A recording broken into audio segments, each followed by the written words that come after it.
Поранешниот амбасадор во Македонија смета дека земјата многу напреднала од времето кога тој за прв пат дошол во неа пред 15 години. Мощно е важно за Македонија економијата да биде отворена. Мислам дека така и се прави. Има знаци на странско инвестирање што е мощно добро. Мощно сум импресиониран од делот фискалниот развој. Се чини дека сите во Македонија разбираат дека треба да плаќаат данок и тоа е добро. На меѓународен план Хил сугерира Македонија да изнајде модус вивенди за последната пречка, спорот со името.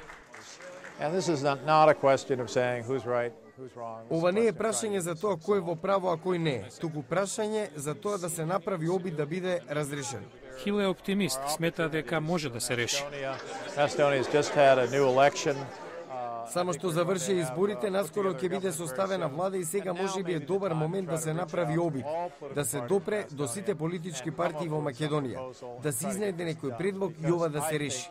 Јас мислам дека може да се реши. Го резимира својот дипломатски совет до владата на Македонија. Продолжете да разговарате, преговарајте, најдете решение.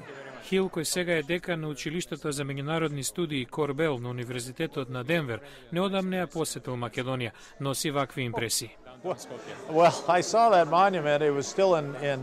Па го видов споменикот, се уште беше во парчиња, но составен ќе биде прилично голем. Шетајќи низ Скопје ми беше големо задоволство да ја видам новата зграда на Уставниот суд. Новиот театар по урнекот на стариот уништен во земјотресот во 1963. Верувам дека Скопје на вистина го зазема своето место меѓу европските престолнини.